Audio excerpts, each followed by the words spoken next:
Hello everybody and welcome to Garden of Luma, where I provide you with tips for growing edibles in hot climates.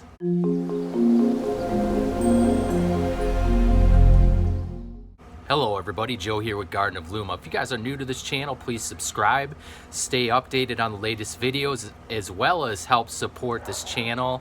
Today, I want to talk to you guys about growing mango trees in Arizona, in the Phoenix, Arizona area. And one big thing not to do when attempting to grow mangoes here. And I want to show you guys and talk about my mango trees today. And one thing that if you guys are looking to get started growing mango trees here, I highly advise not doing this. So let's go take a look and talk more about it. Okay, so here are my mango trees that are in the ground here. As you can see, look at the frost structure here that I never even got up this year so far. It's mid-January. Right here's the Gary. This is a Kit. And Ida Maraca mango tree here. So my 3 mangoes that I have in the ground, I have 4 altogether. I also have a Carry that's in a pot. But I wanted to talk specifically about growing mango trees in Phoenix in the ground. As you can see, they're a little beat up from the cold and coming out of our hot summers and things.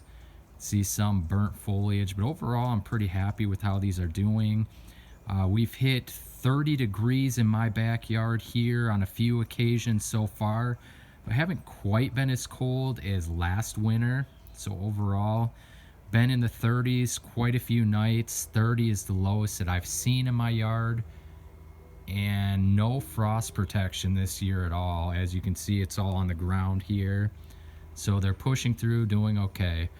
What I really want to talk about is when I first purchased these trees, I purchased them as 3-gallon trees. You know, the smallest size you typically find in a nursery, that 3.5 to 5-gallon tree.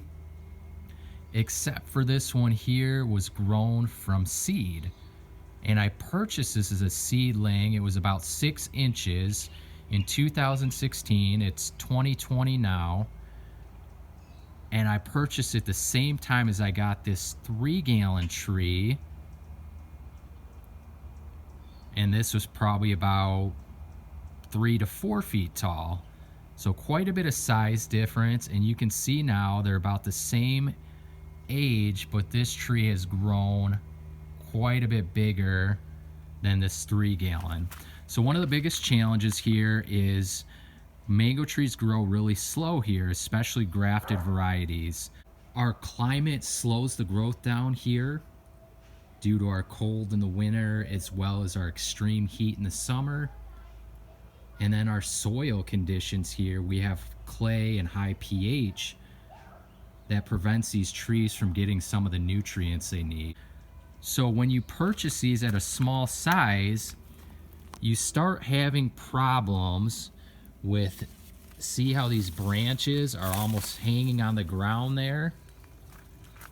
All my 3-gallon trees, and I've seen this issue with a lot of other people that have attempted to grow mangoes here, when they buy these 3-gallon size tree, the branches never really get strong enough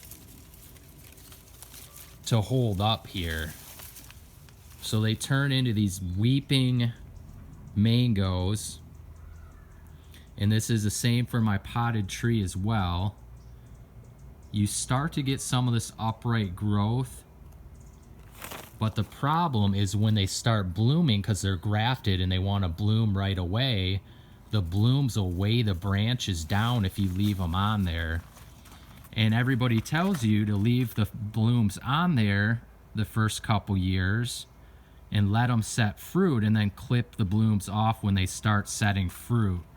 You know, they'll have like pea-sized fruit on them. And the reason for that is because the blooms, if you cut them too early, they'll want to reproduce again right away. So you'll clip them, clip the blooms here on the ends, and then it'll just start putting more bloom out.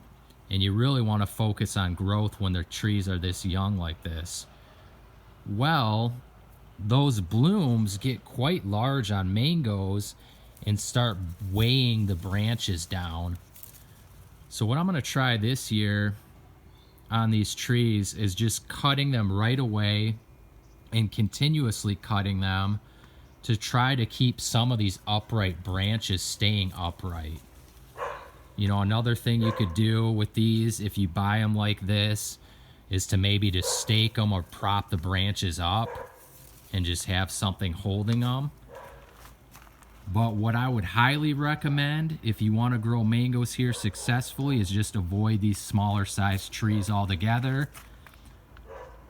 I know it's cheaper to buy these and it's tempting to buy the cheaper trees, but if you pay more in the long run, it's going to pay off for you. Get a tree that has solid branch structure. See, the seedlings have a little more vigor to them and can push through our elements, push through our poor soil a little bit better.